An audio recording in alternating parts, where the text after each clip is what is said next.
Well, good afternoon or morning. Um, I'm delighted to be here with you today um, and have the opportunity to present a lot of thoughts on my work and how it might be used in the field uh, to assist areas of all learning and to assist teachers and specialists, and most importantly, the students to progress successfully through their experience at school.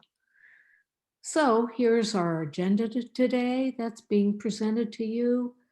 Um, and I will attempt to address each of these areas, beginning with the importance of relational concepts. Next. Okay, let's look at the importance. Basic concepts as defined here are relational concepts such as more and less, or far and near, or right and left. They're used across all areas of learning, certainly in writing, in math, science, following directions, problem-solving skills, sports, music, and social interactions with other kids. They're among the skills detailed in the Common Core and state and national guidelines. They're certainly essential to all areas of our life. Next. Okay, relational concepts certainly are essential to mathematics. Numbers, as we learn the numbers 1, 2, 3, 4, what number comes before or after a number in a number line, quantity, which pile has the most uh, uh, blocks in it, or toys of interest, or which glass or bottle of varying sizes has more or less water, kind of a hard question, depending on the size of the jar that you're using. Certainly measuring things and making comparisons and ordering. In a little picture here, you see 3 flowers. I can ask you which pot has the most flour, or to order the flowers from most to last. I can ask you a very hard question for many kids at the end of even at the end of first grade, is to find the pot that has more flowers, but or flowers more than one pot, but less than another. Of course, that direction becomes more difficult. And certainly for sorting and classifying, figuring out patterns, and navigating our lives. Um, when we hear a fire engine coming close to us, that's an important signal in our life. Um, and certainly for telling time and being able to figure out what is the next thing to do in time in a pattern of things to be done. Next. In reading, certainly these concepts are essential across all areas. We have to understand the format of books. Those of you who are participating with us know this so well. The front page, the back page, the top of the page, the bottom, beginning to read in English from the left-hand side to the right. In another language, it will be from the right to the left.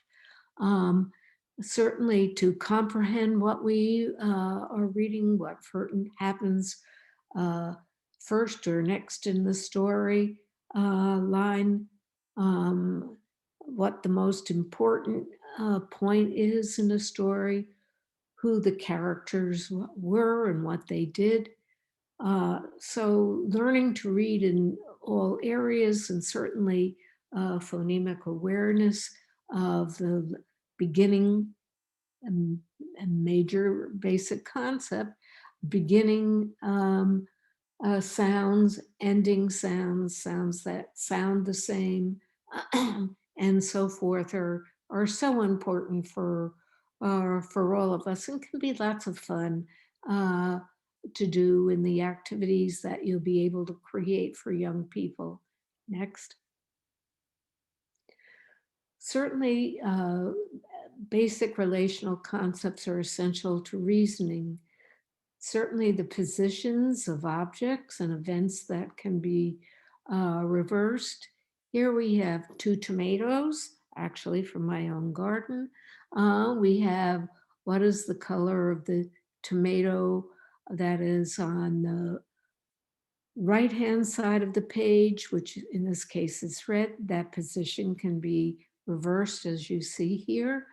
It's essential to making comparisons, which is the largest cup or the smallest cup or the cup that is bigger than one but smaller than another. Very hard to do for many kids. An integral part of ordering and sequencing. Here we have three shirts, and we can certainly see they're ordered from the smallest to the larger, or a critical point for classifying all of the coins that are the same or that have the same amount of money um, indicated in them. And they're often used in combinable step directions, such as open your books and begin at page 10. Um, an issue we'll be addressing in more detail a little bit later on in this presentation. Okay, next. They're certainly important for taking turns and sharing what is often referred to as emotional regulation. So it's your turn to be first in line, or it's my turn to be first in line is just one little example. And following directions of all sorts, which we will detail a little bit later on here. Next. Okay, as for example, a typical state goal by the end of pre-kindergarten is follow step directions with or without modeling or visual prompt, wash your hands, choose a book, and sit down on the rug. And by first grade, uh, there might be time tasks that a child needs to uh, comply with. Stop, circle the last problem that you did. Uh, so in life, these can be simple uh, two or three step directions, or they can be much more difficult directions, such as turn left at the second traffic light, which is still difficult for many uh, drivers to follow. Uh, let's go to the next one. Okay, there are many things that we need to think about in the ability to follow directions, uh, particularly those that include relational concepts. And I will detail these, the number of behaviors to be followed, the number of qualifiers, and the grammatical complexity of the direction. Some things to think about, though, for promoting success and direction following are distractions that might be present, um, such as noise or other activities that are taking place in the situation. This is true both in the school setting or in home settings. The vision and hearing um, challenges that some learners are faced with, the reinforcers that are provided by those who are presenting the directions to help the learner succeed.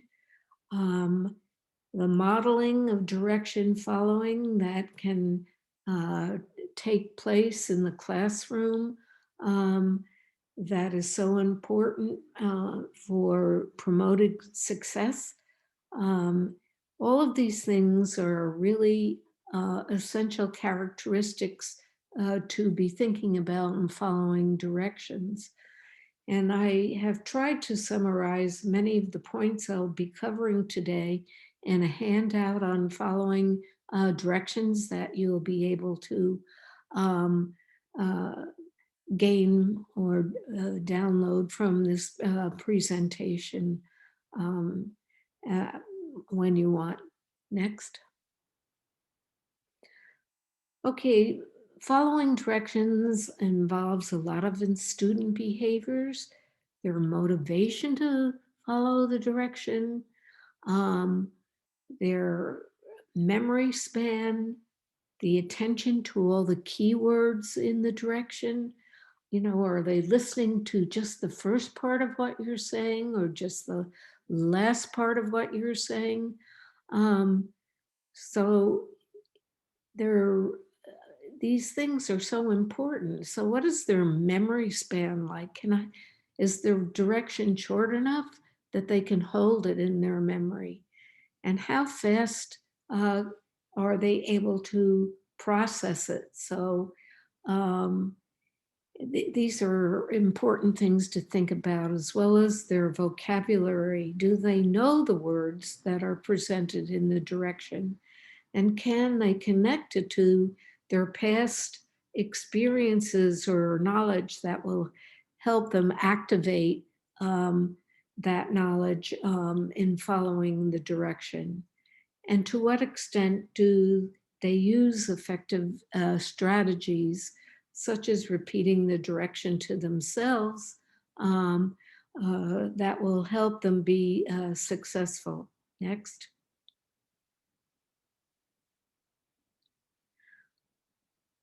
Okay, in one study of oral directions given by teachers from kindergarten to third grade by Kaplan in 1979 and Kaplan and White in 1980, directions were analyzed for the number of behaviors needed to follow the direction and the number of qualifiers that set conditions on the response.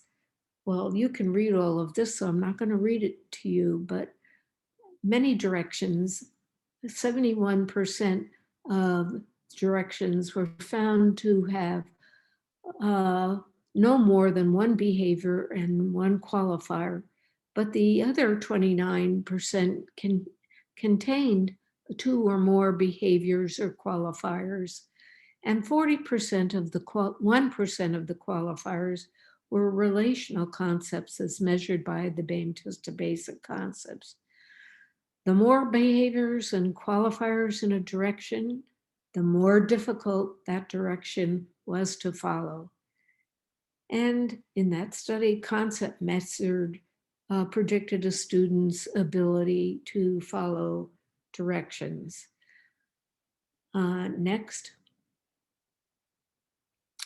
In a study of differences in comprehension and direction following among children in grades 1, 3, and 6, Engels and Collin found that as the complexity of directions increased, the impact of memory capacity or memory span also increased. They proposed that working memory is limited to 3 or 4 memory structures. So working memory plays a critical role in direction following. Directions that exceed this capacity may hamper learning. I might note at this point that there have not been, in my ability to research the literature, and if any of you who participate can provide references to me to studies that look at direction following in students as they progress through the grades, not presenting directions, but direction following for students. That would be great. Next, please. Okay, so at this point, it becomes important for us to think of how we can assess the relational concepts early on in the child's learning. Um, and as an example, I'll be using my own test. Um, and we can certainly understand that children who lack an understanding of relational concepts are at risk for experiencing problems at many, many levels. So assessment at the early on in the school year, and it fortunately still is early on in the school years for many of you who are working with students at many levels, many of whom have had disrupted learning experiences. Some of them have had the opportunity to learn at home, some in school, and some maybe have not had these opportunities at all. So it's important to assess the concepts with those children you're working with to determine concepts that are difficult for many children and should be embedded into the instruction, and to identify relational concepts that are difficult for individual children that can be focused on in the classroom or through more intensive individualized activities. So these levels of assessment can be focused on the many areas of intervention that are possible for you as teachers or psychologists or early interventionists and speech and language specialists at all levels of intervention. Next. Okay, the Boehm 3 and the Boehm 3 preschool assess a receptive knowledge of relational concepts essential for learning to read, solving math problems, and following directions as indicated earlier. And it's a major function of the test is to identify gaps in learning where intervention can begin early. That's what our goal as early interventionists is at all levels of learning. Next. Okay, 2 editions of the Boehm 3 are available with separate norms for both English and Spanish speakers. The Boehm 3 preschool, which covers the ages of 3 through 511, assesses 26 concepts at each level. There are 2 separate levels available here, 3 years to 311 months and 4 years to 5-year 11 months. 2 items are included to assess each concept, to identify concepts that are known or merging or not yet leveled. The test can be administered in English or Spanish, and separate norms are available for both levels at 6-month age intervals. I might note it at this point that a number of the concepts at the 4-month to 5-year-old, 11-month level overlap some of those concepts that are covered in the Boehm 3, which covers grades K1 and 2, which assesses 50 basic concepts, which can be group or individually administered. And again, the test can be administered in both English and Spanish with norms available for both groups for both at both fall and spring.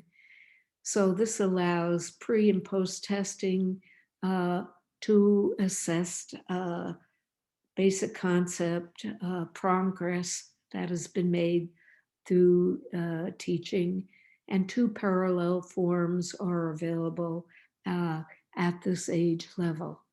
Next. Next.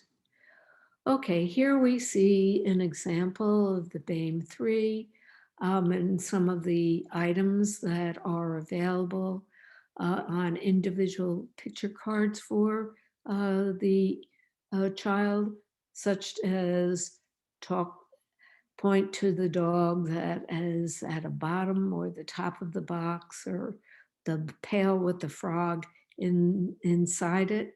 Here's a picture of the cover of that particular manual. Next.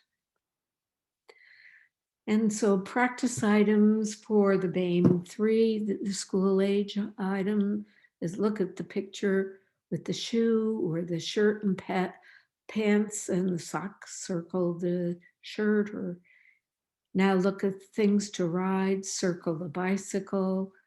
Look at the fruit, circle the apple. So practice items are possible that the assessor can use and make sure the child knows what to do when following the directions of the test. Next. Okay, so the test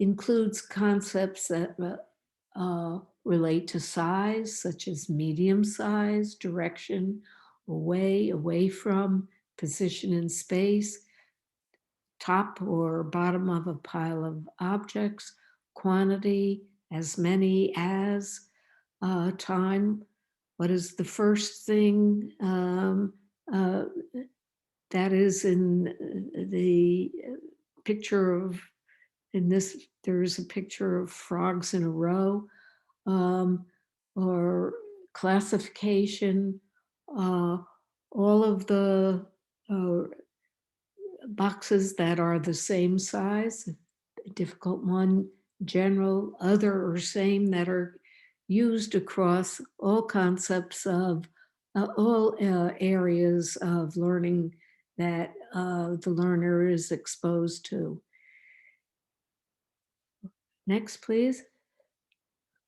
A class record form allows the assessor to review the performance of all of the students that are in the class and identify concepts that are difficult for most students in the class and should be embedded into ongoing instruction, as well as to allow the assessor to identify concepts that are difficult for a particular child and should be addressed through individualized intervention with that child.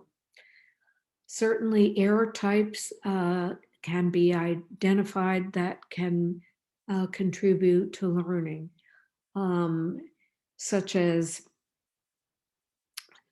students who are identifying the opposite or a term rather than the term that is presented to them.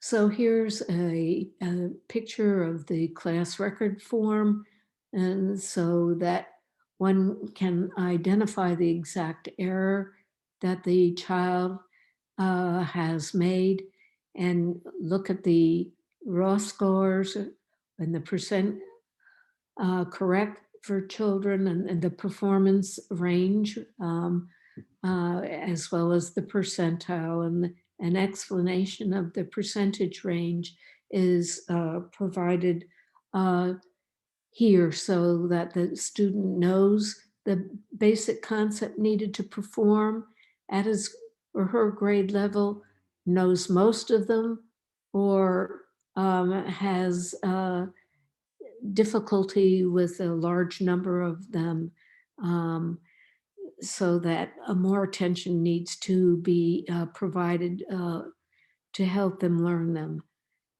Some of the types of errors that are made are no response, an antonym, every picture marked, or some kind of miscellaneous response.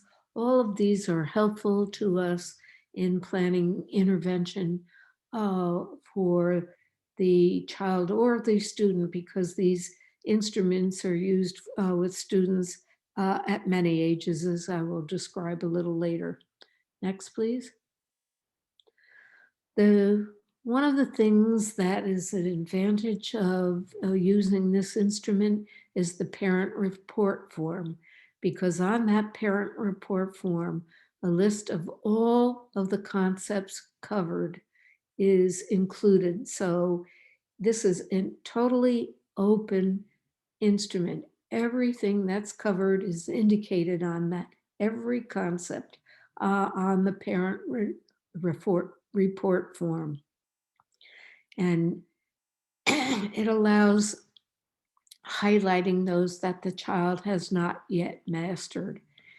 The parent report form also provides suggestions for how the parent can help their child learn. This parent involvement is so critical.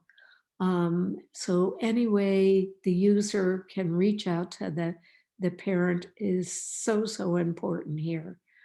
And teachers can ask caregivers to share observations of how the child or student uses these concepts at home, and activities that those caregivers have used that are really productive. These can be shared with other parents, and it's a great way to interact.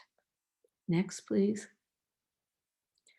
So, some of the benefits of using the Boehm 3 for teachers and early childhood educators, psychologists, and others working with the child are: norm referenced scores allow the examiner to know if a child is progressing similarly to same age children, to analyze their errors, to identify the concept the child is missing that can impede academic success, to help children follow directions of increasing length and complexity, hopefully to inform instruction and intervention consistent with evidence-based practice, and to provide a roadmap for that intervention and developing the individualized educational plans that need to be developed, and contribute documentation to state or local learning standards, and to track progress over time. Next. Okay. Certainly, there are a number of factors that need to be considered when assessing young children and planning intervention. Early language exchanges facilitate the ease with which concepts are learned. The work of Hart and Risley is so important to consider here. That looks at how the number of verbal exchanges that are made at home and the vocabulary made at home certainly influences the child's later success, and that children come to school with very different uh, types and degrees of oral language practice. Some have had much more practice at home than other young children, and this certainly is going to affect not only their performance on an assessment device, but their success in school. And children may perform poorly on my test or any other instrument that's used with them due to the unfamiliarity with the types of test directions that are presented and the types of tasks that are used. Um, Have they had experience of pointing to pictures or answering questions or circling the responses, um, or tests of any kind? Some kids that had a lot of practice. They've gone to tutoring courses. Other kids haven't had that practice at all. So their poor performance um, may be due to their unfamiliarity with the test directions and the types of tasks that are presented. And it's really, really important not to confuse this performance as a language delay or a lack of quote unquote readiness skills. I don't like the word readiness. I prefer the word preparedness, but whatever word you use, this is an important consideration to think about. Next. Okay, what I'd like to think about now are components of an integrated assessment process. Next. So we'll assess the entire class. An important concern is to observe children of concern in ongoing classroom activities. Um, to what extent are these concepts used in those activities? Can is the child successful in following them in ongoing everyday life as contrasted with their performance on an assessment device? One of the things I find very useful, and we'll go into this, is a very brief strategy review.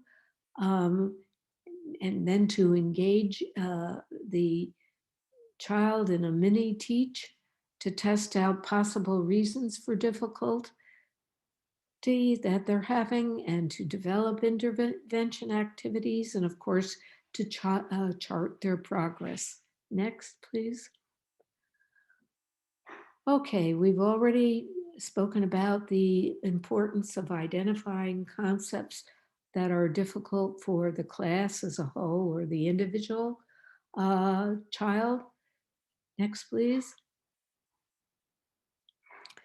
Okay, we've begun to think about ways in which basic concepts might be embedded in everyday classroom routines and activities.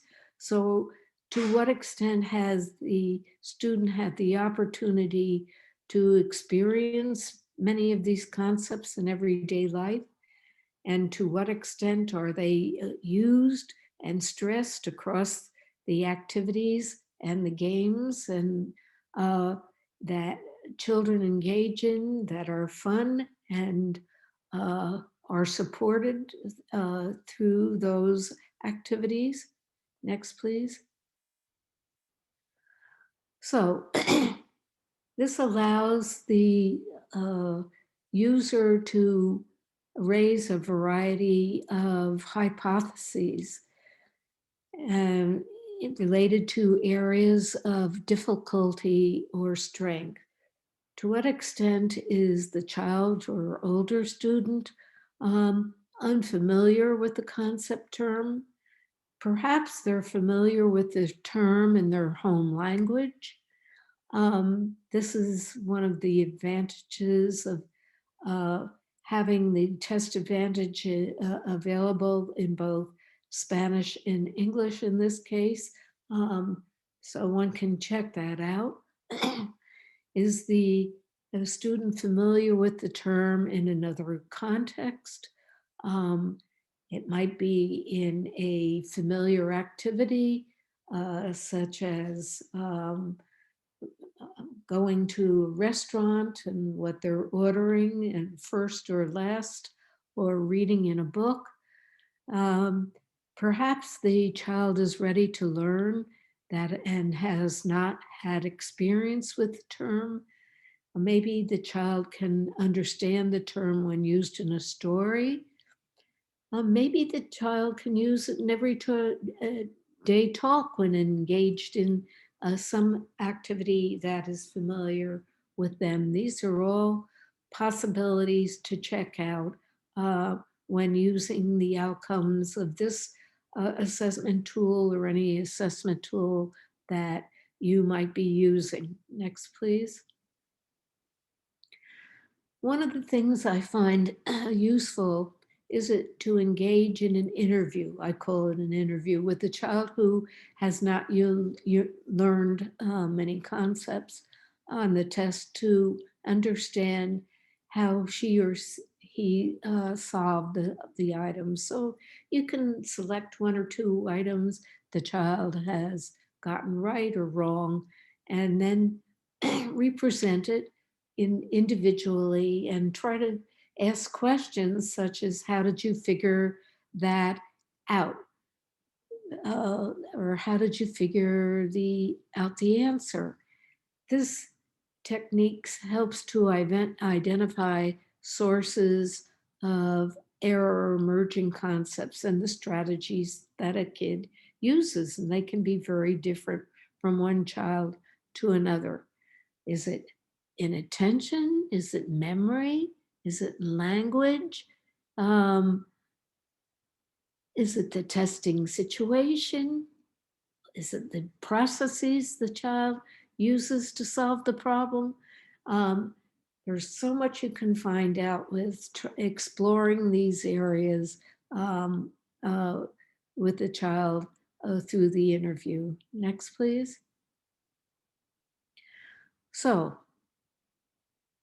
one way to test out some of these issues and to find out if we're dealing with a vocabulary issue in one language or another, or the a broader issue such as the concept understanding of a particular item, is to try to teach the concept using objects or toys, cars, or other items that draw on the child's background experience.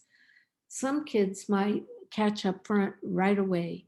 They may not have been introduced the concept term in everyday experience.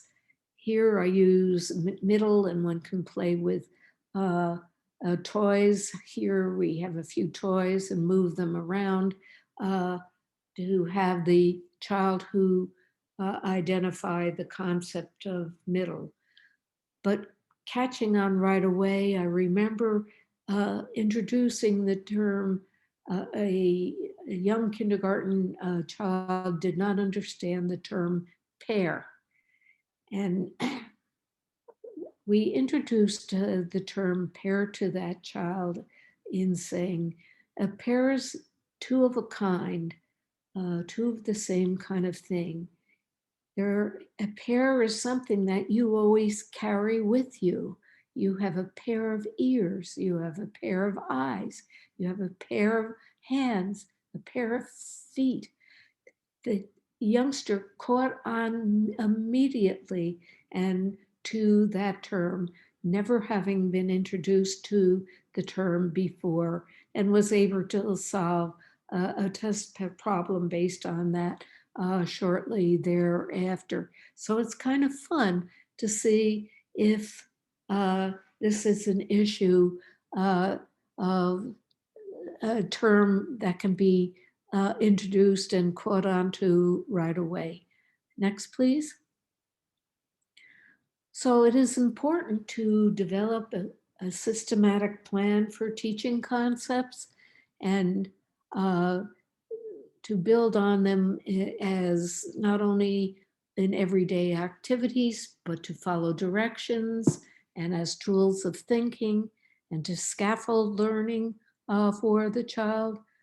And it's important to ask many, many open-ended questions. I'm going to go through this briefly because our time is kind of limited. So let's go on to the next slide, please. Um, and I have presented as a handout a, a summary of many of these suggestions. So it's so important that the child has learned the concepts at many, many levels of instruction, and I hope will uh, uh, phase through them very quickly. But thinking about um, near and far, it's important to chart progress. You know, one can move body parts near and far from each other. We can move our arms near uh, and far away from our body. We can touch toys that are near and far from us. And certainly near and far is kind of fun because as you move nearer and farther to a mirror, your image will get larger or smaller. So these are kind of fun things that you can do. Can they use the concepts to describe scenes in picture cards? Um, can they use the comparative and superlative forms of the concepts, such as nearer and farther, or nearest and farthest away? So there are many, many things that need to be followed. Next, please. So it is certainly important to use these results at these many levels. Next, please. Okay.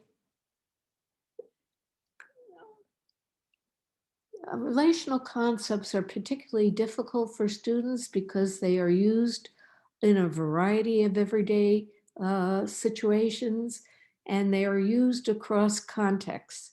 Uh, it can be over or under the bed, it can be many toys, or the most liquid in a jar of can of liquid and orange juice or whatever you might be interested in, or what happened before or you came to school or after you completed a particular activity. And learning a concept in one context does not mean the student can apply it in another context. Certainly, any one measure, such as my test, measures the use of of a concept in one context. It's so important for the person providing learning activities to use them across many contexts. And the difficulty can certainly differ from one context to another, such as identifying the front and back of objects with a defined front, such as a chair, which is easier than a table, which just depends on the perspective of the viewer. Next, please. Okay, certainly simpler concepts such as bigger and littler are learned early on, and there, as the more components of learning are involved, they become more difficult. Certainly, there are certainly things that in the child's environment that uh, can result in the child's being able to learn the concepts, such as the frequency of use by adults when talking to kids. Um, you know, adults are more likely to use the word, do you want more of this? Than they are to use the term less, or what a container has uh, less candies in it than another container. And the kinds of objects used, the countable ones, and then there are non-countable ones. What takes more time for you to do? Put on a hat or put on your shoes, or we can give many kinds of examples.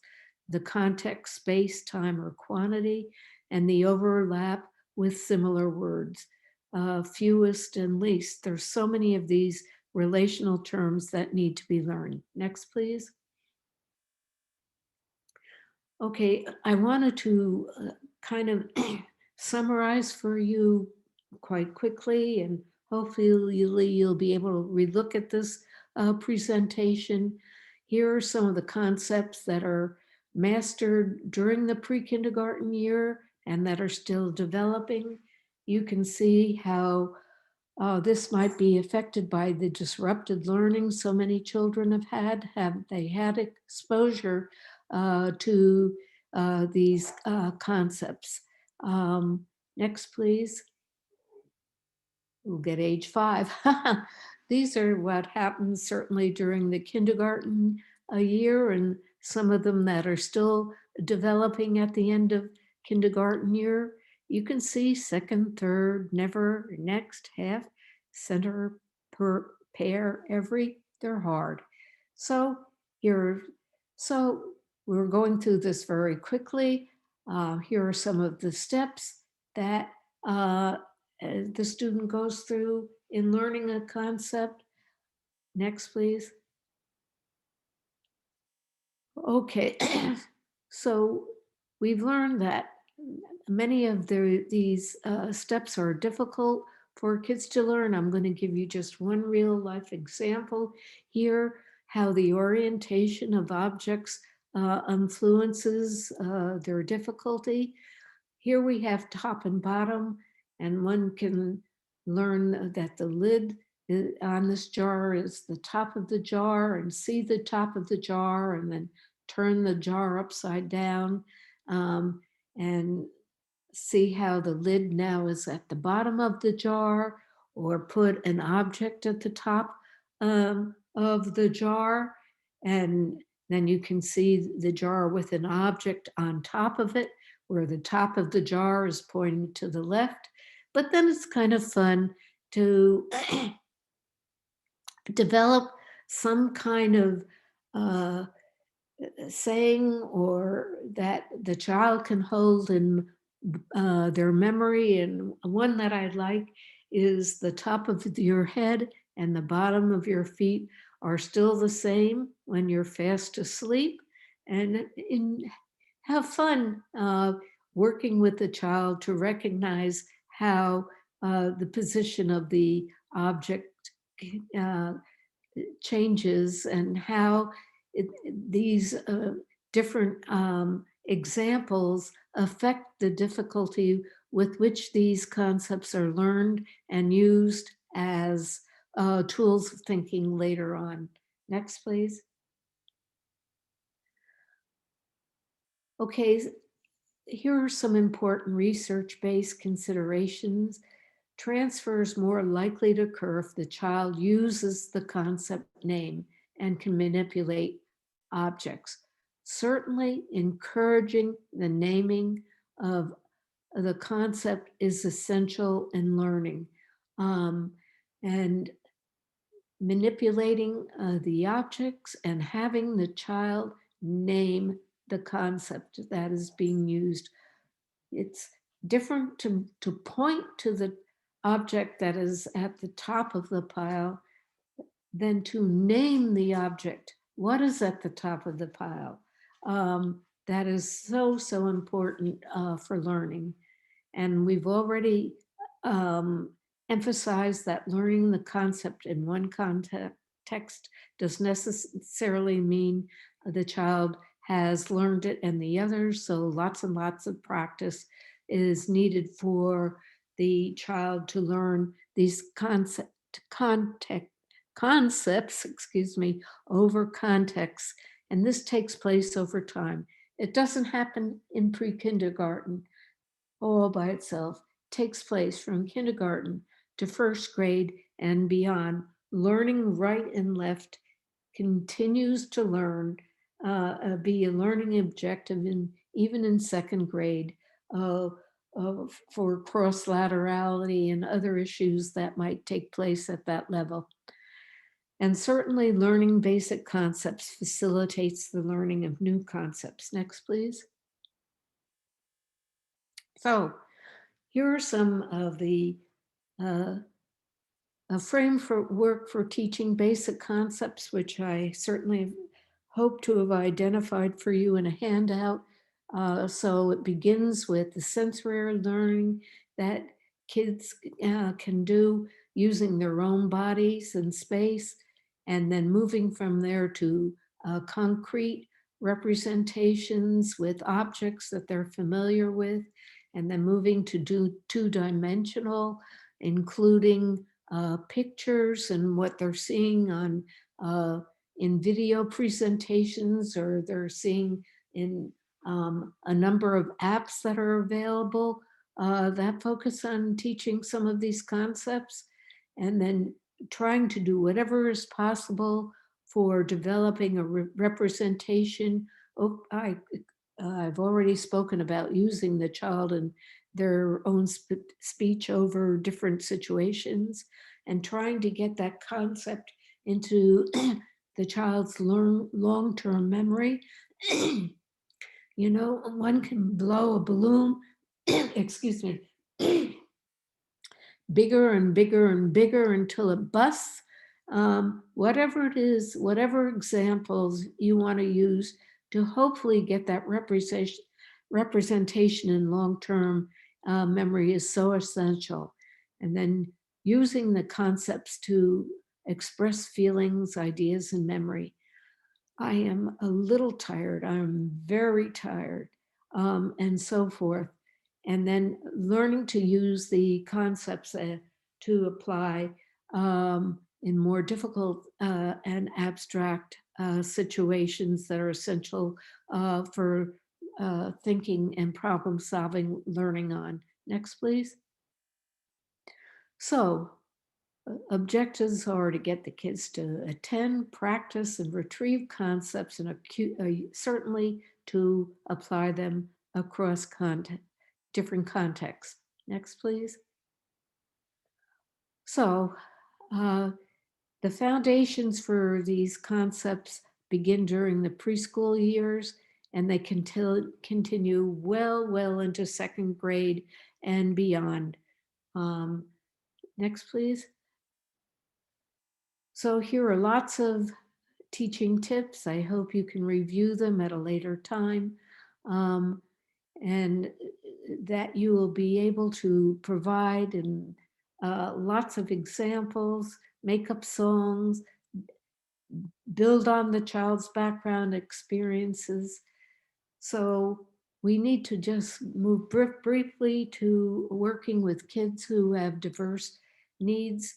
The availability of the test in Spanish and in English allows the assessment of a large and increasing number of students in school. The test has been used and translated into many languages, so there's a research base that's available in other languages as well as in Spanish that is possible for you to assess. Next, please. Okay, here you see the summary sheet of the Boehm 3 in Spanish. So the Spanish report form certainly is available that for parents to use with suggestions provided by the assessor to parents. Next, please. Okay, we have very little time to cover all of these areas, but the the test has been used with a wide range of in a wide range of studies that look at its use with the autistic spectrum disorder, with kids with visual impairments, with hearing loss, and with cognitive challenges. And so, for example, the tactile edition of the test can be used with blind and visually impaired children. This work goes well back to the work of uh, Canton in the 1970s with the American Printing House for the Blind, where the first tactile version was developed. The most recent version of the test, tactile versions of the test are available through the American Printing House for the Blind, developed in 2014.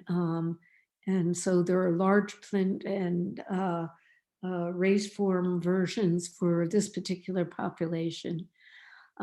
Next, please. Here you see some of the representations that are available for this population. This is the first time test of its kind in the world of this nature. And so we're very excited that we have this assessment device available for this population. Next, please. Okay. Roosevelt, Wang, and Hartman certainly have done a lot of work with the use of the instrument for the deaf and hard of hearing population. So these are just a few resources to go through to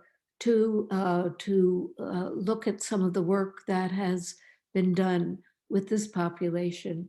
As with all uh, populations of students with uh, difficulties that are hearing or language or ASD or learning disabilities or cognitive uh, challenges, basic concepts are more difficult. And these studies help reveal that. Smith, in Kathy Smith did a validation of the tactile in edition of the Boehm Preschool 3 dissertation, and that certainly can be available if you pursue her work online. Next, please. Here are some references where in recent dissertations that you might want to avail yourself of, where the work has been done with the ASD population. And so I think you might want to look at these dissertations and the work that has followed from them. So a good deal of work is taking place with the ASD population. And one of the things that the work of these students, many of whom are students of Doug Greer, who's a real leader in this field, have pointed out is the importance of what is called bidirectional naming, so that the student can not only see and identify an object, but also name it, and how this can be taught and reinforced through systematic learning stages. Next, please. I think I did that one. Okay. And here we are. A lot of work has been done as well with students who are challenged. Fasson, Magis, and Courbis, I hope I pronounced the name correctly, have done a lot of work in this area. And if you go to the research in developmental disabilities and some of the work of Hassan and his colleagues, a recent study has just been published that looks at the development of these concepts among participants with who are cognitively challenged versus normative population of kids who do not have these challenges. And it's interesting to see that the trajectory of learning the different concepts is similar for both groups of students. Those concepts that are harder for one group are harder for the other group of students, and so forth. So there are many, many studies by Fassan and his colleagues that you might be able to access early on in your work with these particular groups. I know our time is running out, so here are some of the handouts that are available for you. I'll try to develop another one for a future presentation that summarizes all the research that is done with the special needs populations. Okay, we're to the questions and answers.